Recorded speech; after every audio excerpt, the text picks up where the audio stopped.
Hey everyone. So today we will see statements जिसको conditional statements बोलते हैं। हम इसको आगे बढ़ा देते हैं। Conditional statements. ओके। और difference between continue and break statement, ये क्या है? अब ये दोनों समझने के बाद हम फिर समझेंगे स्विच स्टेटमेंट, जो कि एक कंडीशनल का ही एक पार्ट है। ओके। तो हम आज देखते हैं statements, conditional statements. Okay.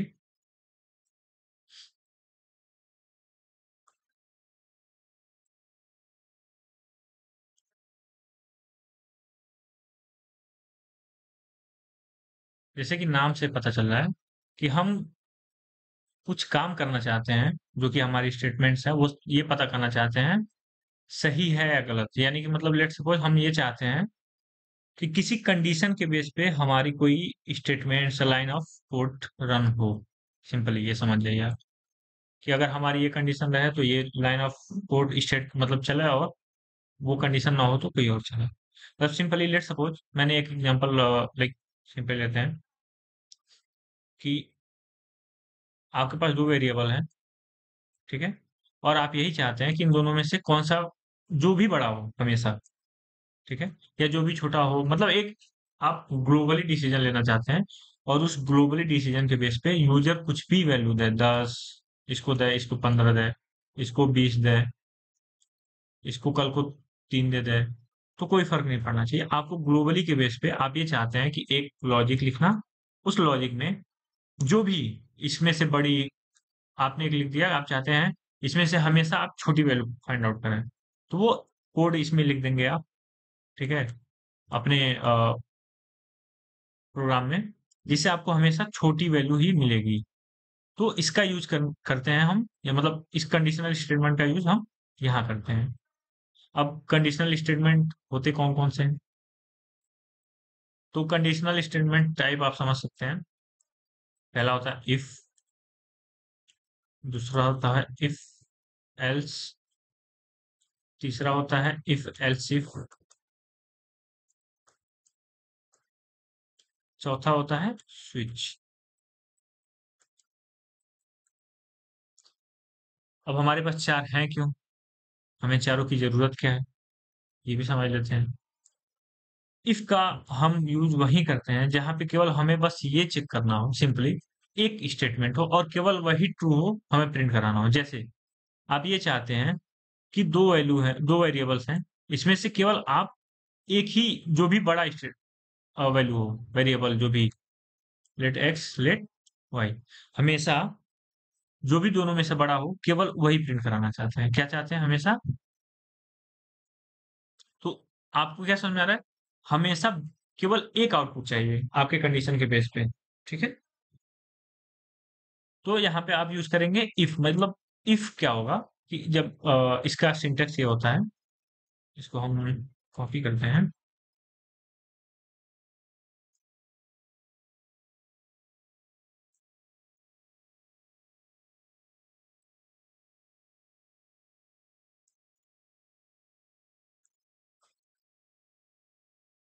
If simply एक स्टेटमेंट ऐसे लिखे, यहाँ पे क्या आती है कंडीशन, ये होता है इसका सिंटेक्स, ठीक है। यहाँ पे केवल इफ में तभी आएगा रन होने के लिए जो भी स्टेटमेंट्स हैं यहाँ पे, या लॉजिक जो भी कह सकते हो आप, लिखे हुए हैं आप।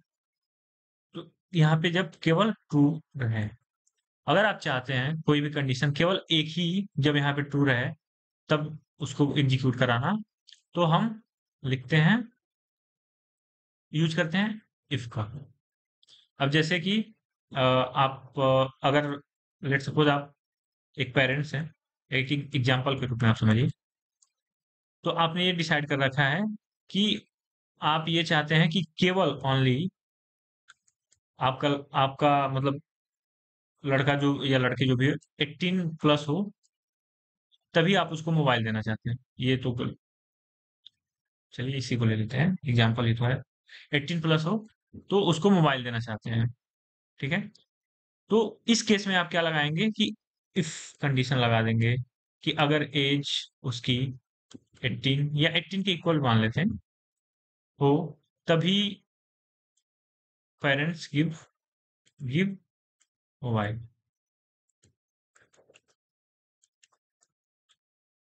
ठीक है। अब इससे छोटा हो तो आपको कोई फर्क नहीं पड़ता, आप उसको मोबाइल प्रोवाइड ही नहीं करेंगे। तो ये इस केस में इफ का यूज किया था, मतलब सिंपली अगर आप केवल एक ही मतलब सिंपल चाहते हैं कि एक ही स्टेट मतलब कंडीशन हो और वही आपसे मतलब हो उसको, तो आप इफ का यूज करेंगे। अब ठीक है, अब मुझे इफ एल्स की क्या जरूरत पड़ी फिर? इफ एल्स की जरूरत पड़ती है जब आप ये चाहते हैं कि केवल एक केस में, जिस केस में हमारा ट्रू हो गया, ठीक है। इफ, पहले इसका सिंटैक्स देखते हैं। इफ ब्लॉक, यहाँ पे कंडीशन, ये लॉजिक और एल्स, ठीक है, ये होता है। इसको अगर हम इसमें देखें टेक्स्ट में, इफ, यहाँ पे हम कंडीशन लिखते हैं,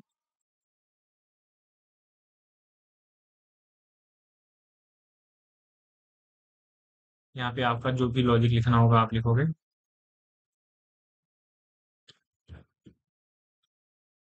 ओके। यहाँ पे आपका जो जो लॉजिक लिखना होगा आप लिखोगे, ये होता है इफ एल्स का सिंटेक्स, ओके।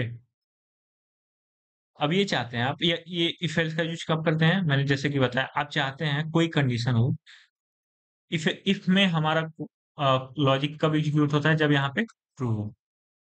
आप चाहते हैं कि कोई भी एक कंडीशन हो जो कि ट्रू हो, तब ये वाला लॉजिक चले या स्टेटमेंट रन हो। एल्स सारे केसेस में कुछ और आप चाहते हैं, ठीक है। अब जैसे हमारे पास एक एग्जांपल था कि आप 18 से ज्यादा चेक कर रहे थे, एज इज ग्रेटर देन और इक्वल टू 18, तभी आप मोबाइल देंगे। तो यहाँ पे क्या करेंगे, लॉक करा देंगे परमिशन, परमिशन का। एल्स में आप क्या कहेंगे, ठीक है। एल्स में आप किसी भी केस में चाहते हैं, जैसे कि 17 हो, 16 हो, 10 हो, तो आप क्या करेंगे, नॉट अलाउड लिख देंगे,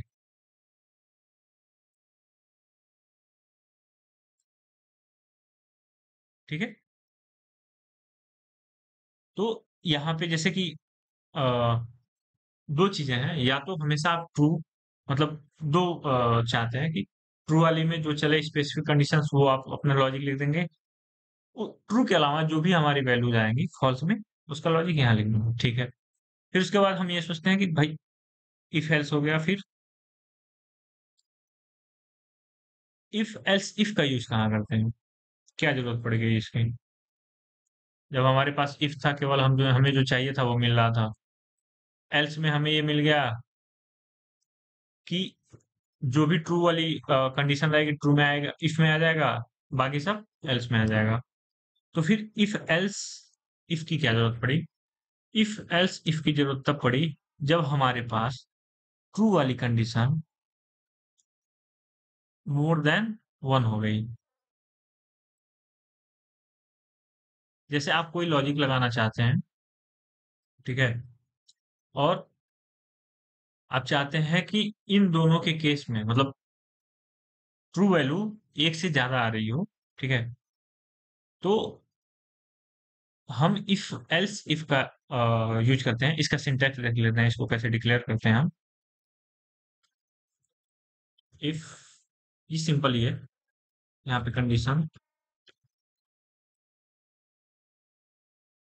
यहाँ पे आप अपना लॉजिक लिखेंगे, अगर रन हो हम लग, यहाँ पे ट्रू हो गया तो आपका कोड इफ वाला चल जाएगा। एल्स इफ,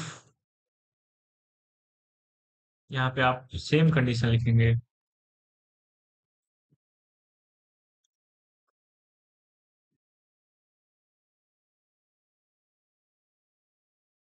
यहाँ पे आपका लॉजिक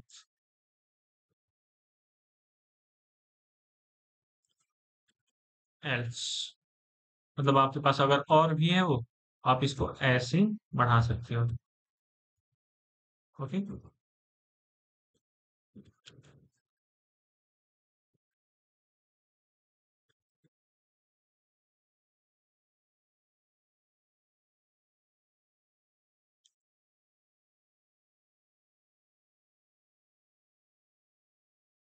ये होता है इफ एल्स इफ का लॉजिक।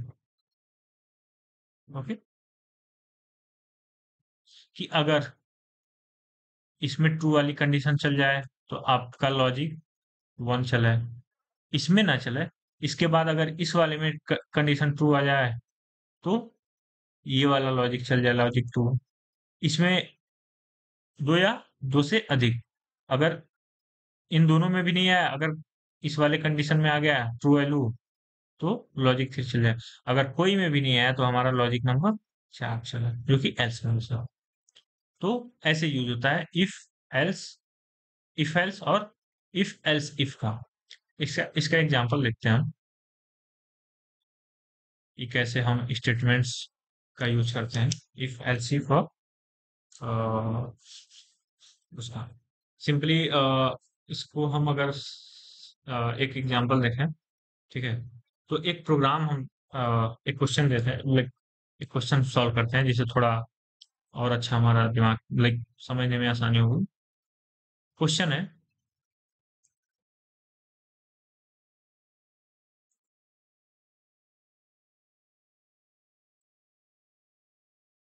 इफ एनी चाइल्ड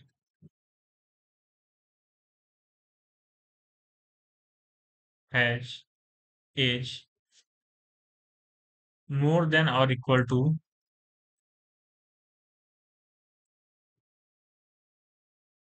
18,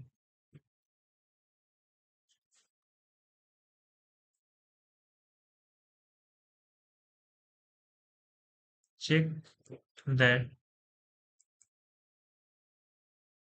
ठीक है। तो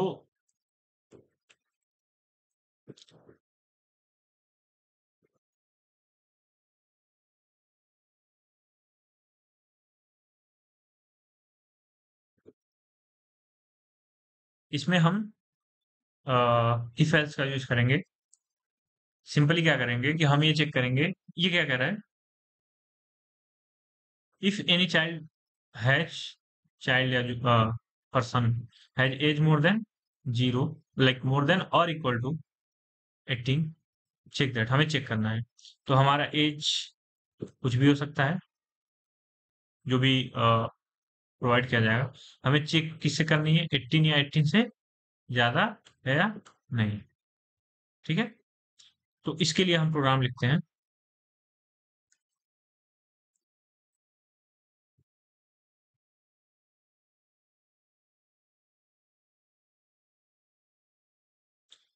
वेर एज कुछ भी हो सकता है, जो कि अभी हम नहीं लिख रहे हैं, ठीक है। हम 23 लिख देते हैं अभी। इफ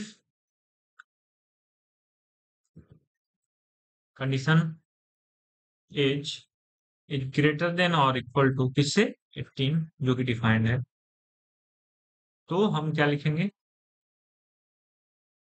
अडल्ट,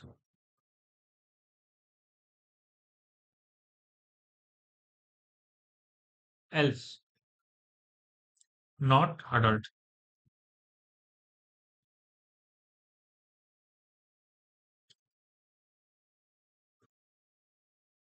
ठीक है। तो ये सिंपली एक मतलब मैंने एक छोटा सा ट्राई किया है एग्जांपल देने का। बट आप समझ, अगर आपको और अच्छे से एक्सप्लेनेशन चाहिए होगा तो कमेंट बॉक्स में बताएं। ओके, तो इसको अगर हम आप रन कराएंगे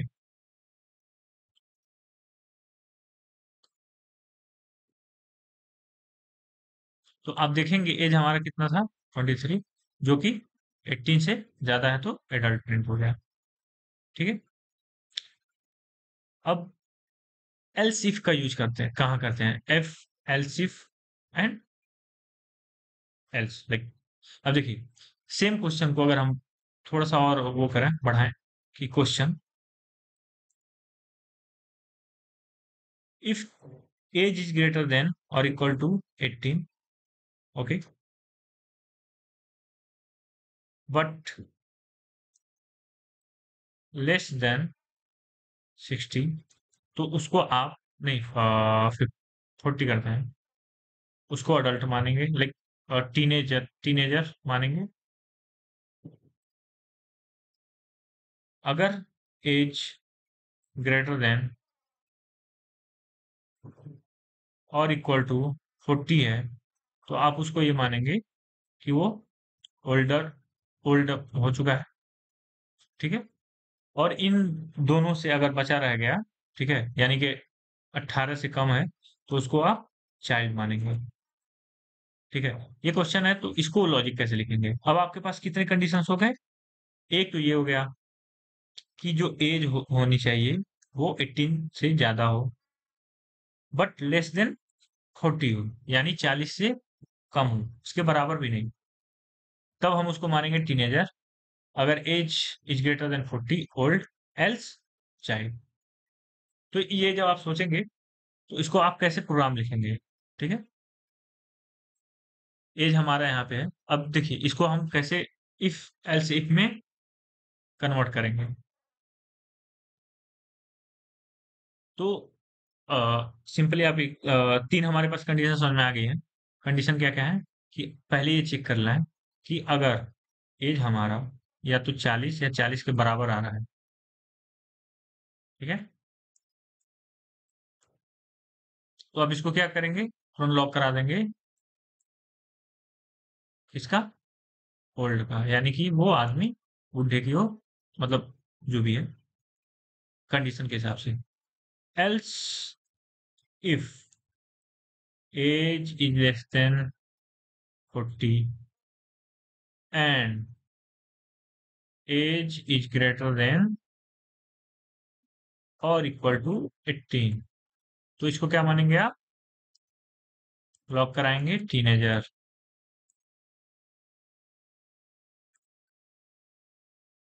एल्स अगर इन दोनों कंडीशंस में नहीं आई वो, तो किस में आ जाएगी? एल्स में, ठीक है। किस में आ जाएगा? Not adult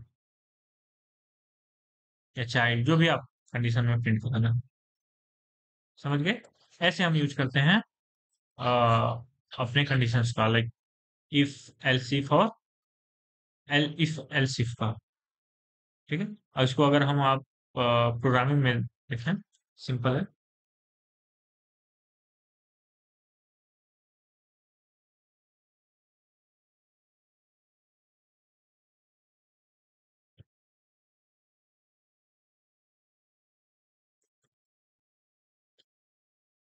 if age is greater than or equal to 40 log old, इसको प्रिंट, एक इसको लिखते हैं else if age is greater than, लेकिन अभी हम क्या लिखे थे वो लॉजिक आपको थोड़ा समझना पड़ेगा, इसलिए स्ट्रिंग और इक्वल टू 40 एंड इन दोनों के बीच में आ जाए तो टीनेजर, और अगर इसमें नहीं आया तो एल्स वाली कंडीशन में आ जाएगा ये, ठीक है। तो ये बेसिक्स स्टेटमेंट्स होते हैं। इसको कैसे यूज करते हैं? जब आप क्वेश्चन सॉल्व करोगे डीएसए के या फिर प्रोग्रामिंग लैंग्वेज, प्रोग्रामिंग के छोटे क्वेश्चन जब स्टार्ट करोगे, तो ये आपका डिसीजन खुद बनता जाएगा, मतलब कि क्रिटिकल थिंक लाइक जो नॉलेज होगी वो खुद प्रैक्टिस पे बता देगी कि हाँ आपको कौन सा कहाँ यूज करना है, इस क्वेश्चन को कैसे सॉल्व करना है। तो ये सब चीजें हैं आपको करनी पड़ेंगी, क्योंकि प्रैक्टिस आपको करना पड़ेगा।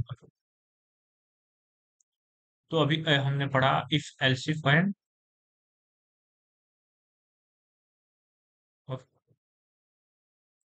अब इसके बाद आते हैं एक स्विच स्टेटमेंट भी होता है। अब इस पे हम क्वेश्चन सॉल्व करेंगे, ढेर सारे क्वेश्चन सॉल्व करेंगे।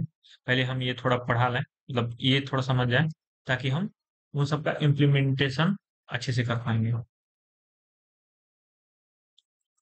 अब हम ये देखते हैं कि difference between continue and break statement.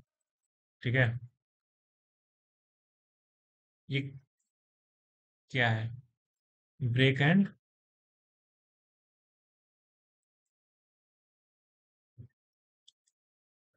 Continue.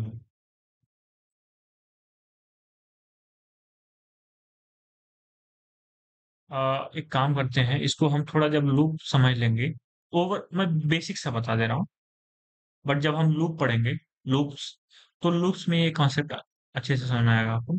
Break क्या होता है? जब भी हमारी स्टेटमेंट, मतलब कोई स्टेटमेंट चल रही हो या कुछ चल रहा हो, ठीक है, कंडीशन हो या जो कुछ भी, अब हम ये चाहते हैं कि हमारा काम हो गया, अब इसके बाद के जो लाइंस हैं, ठीक है, लाइंस ऑफ कोड हैं, वो ना चलें, ठीक है, और हमारा जो प्रोग्राम हो वो रुक जाए वहां पे, उस मेरा काम हो चुका है, उस लूप के बाहर आ जाए, तो उस जगह हम यूज करते हैं ब्रेक।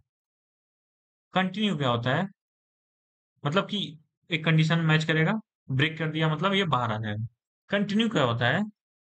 जहां पे भी कंटिन्यू लिखा रहेगा, इसके ऊपर की सारी लाइंस एग्जीक्यूट हो चुके होंगे, इसके नीचे नहीं आएगा, और फिर ये ऊपर अपना जो भी कंडीशन या जो भी होगा ऊपर चला जाएगा। यानी कि जो मेन डिफरेंस क्या होता है, ब्रेक के बाद की लाइंस का एग्जीक्यूशन नहीं होता है, ब्रेक लिखने के बाद की लाइन का एग्जीक्यूशन नहीं होता है।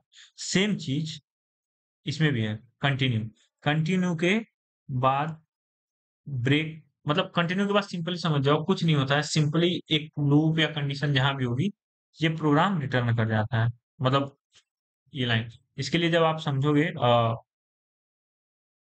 लूप जब समझोगे तब समझ आएगा। ओवरव्यू बस मैंने बता दिया ब्रेक और कंटिन्यू में। ब्रेक में फिर से मैं बता दे रहा हूँ, ब्रेक में क्या होता है। ब्रेक जब भी हम लिखेंगे, यूज करेंगे, ब्रेक का मतलब क्या हुआ कि हमारी कंडीशन हो गई है फुलफिल, अब प्रोग्राम यहीं पे रुक जाएगा। कंटिन्यू का मतलब होता है, जब लूप पढ़ेंगे, कंटिन्यू का मतलब होता है कि इस केस में, या ब्रेक जैसे ही आ गया, या कंटिन्यू, सॉरी, कंटिन्यू आ गया, वहीं रुक गया प्रोग्राम। अब जैसे एक लूप छोटा सा आप देख लीजिए, लाइक लूप अभी सही नहीं रहेगा, जब हम पढ़ेंगे तभी। ये ओवरऑल बस यही था, ब्रेक और कंटिन्यू में डिफरेंस। ओके, स्विच भी हम कंडीशन पढ़ेंगे जब हम लूप पढ़ लेंगे तब। स्विच का सिंटेक्स में बता दे रहा हूँ बस। स्विच का यूज क्या होता है?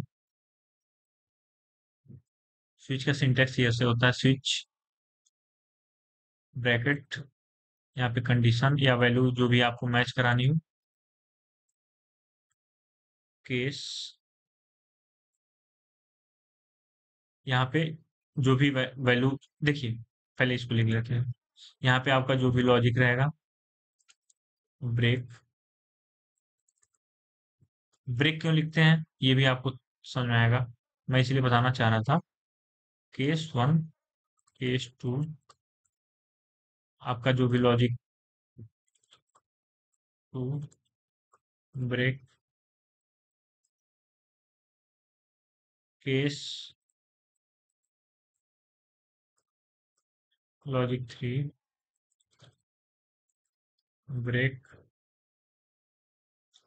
और at the end default. Default क्या काम करता है? लॉजिक। डिफॉल्ट काम करता है, देखिए पहले ये है क्या, स्विच स्टेटमेंट जो भी होता है वो, अब जैसे हम इफ एल्सिफ का यूज कर रहे थे, तो इफ एल्सिफ की जगह स्विच का यूज करते हैं। ये क्या करता है, इफ एल्स में, इफ एल्सिफ में क्या होता है, पहले इफ में आएगा, फिर इफ एल्सिफ में आएगा, फिर लेट्स सपोज हमारे पास 10 कंडीशंस है, जिसमें से 9 मुझे if else, else if else if else if use करना हो, ठीक है। लेट्स सपोज हमारे पास 10 कंडीशंस है, एल्स में, तो आप क्या करेंगे, if, else if, again else if, again else if, ऐसे कर करके 10 बार आपको लिखना पड़ेगा। स्विच स्टेटमेंट हमें लाइक प्रोवाइड कराता है कि हम सारे 9 कंडीशंस को, ठीक है, यहाँ पे आते हैं, कॉपी करते हैं।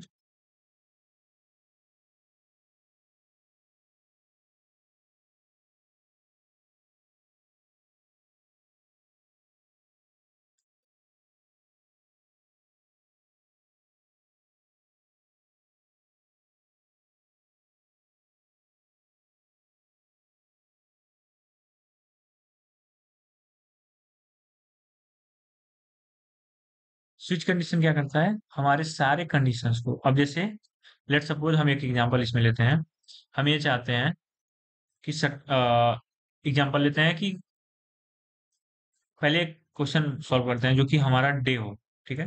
लेट सपोज हम चाहते हैं कि अगर हमारी डे इक्वल टू 0 to 6 में अगर 0 हो तो संडे,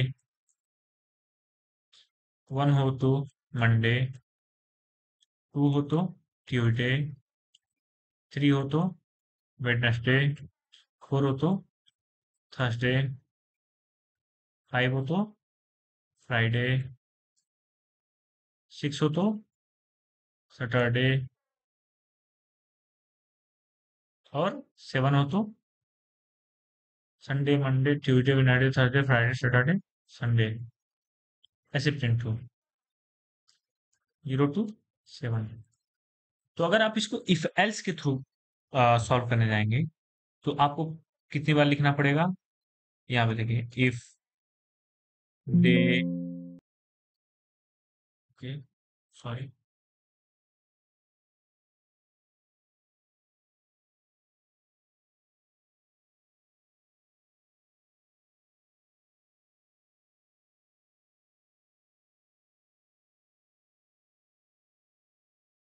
सॉरी, हाँ,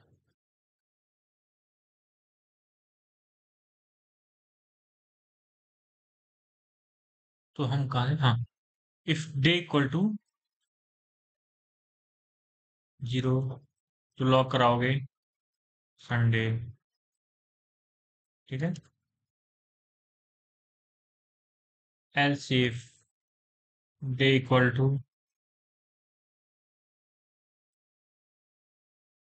1, ठीक है, तो आप क्या लॉग कराओगे, मंडे, ऐसे ही else if day equal to 2, तो क्या लॉग कराओगे, ट्यूसडे, ऐसे कर करके आप आगे बढ़ेंगे, मतलब पूरा प्रिंट करेंगे, ठीक है।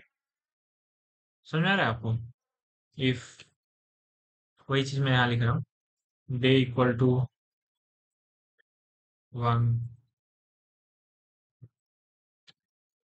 लॉग एक कंसोल डॉट लॉग, समझ में आ रहा है।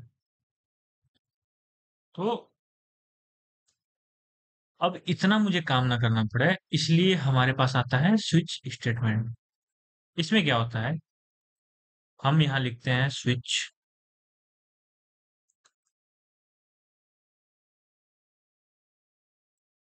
अब वहां पे वैल्यू क्या थी, डे, हमारी वैल्यू आ गई, डे के हिसाब से हम क्या आउटपुट चाहते हैं। तो यहाँ लिखते हैं केस, केस 1 में 0, यहाँ पे केस आप ऊपर नीचे लिख सकते हैं, कोई फर्क नहीं पड़ता। 0 यहाँ लिख सकते हैं, अभी नीचे लिख सकते हैं, log Monday,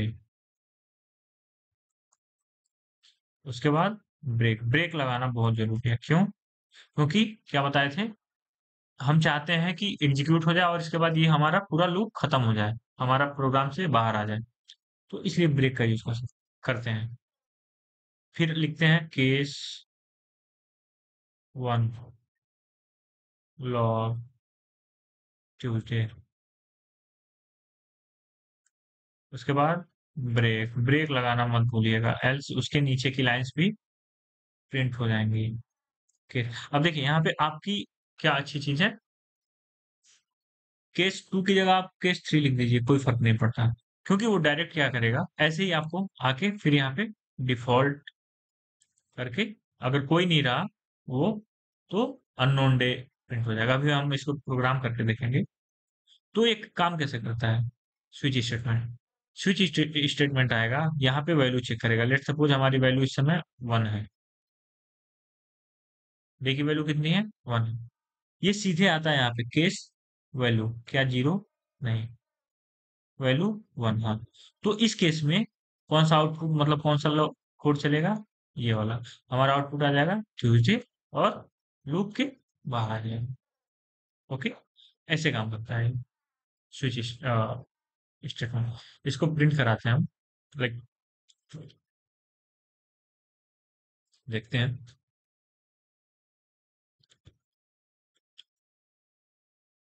where day equal to 3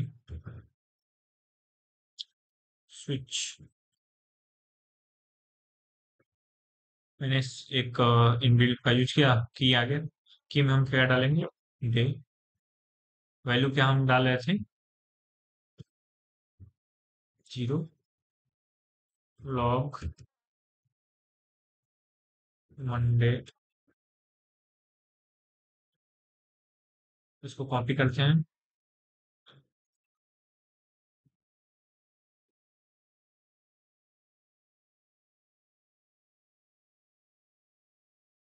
ठीक है,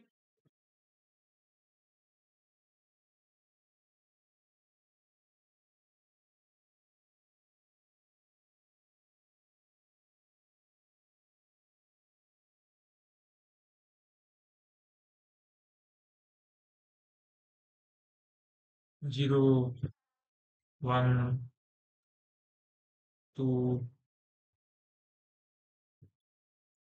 3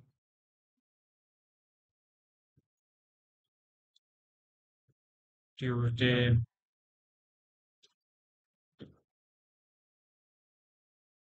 वेडनेसडे,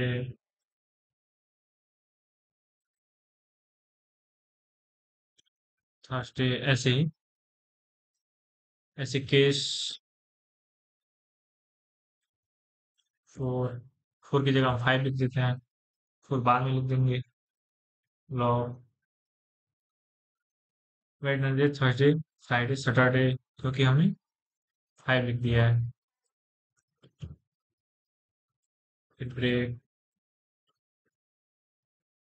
केस 4।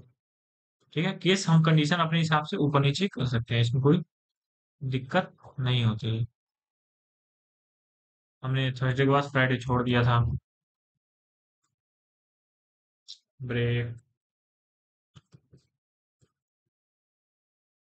ऐसे ही आप करेंगे। अब इसको प्रिंट कराते हैं। पहले हम अभी क्या लिखे हैं? डे 3, 0 1 2 3 इस पे आएगा, और थर्सडे प्रिंट करना चाहिए। देखते हैं क्या प्रिंट हो रहा है।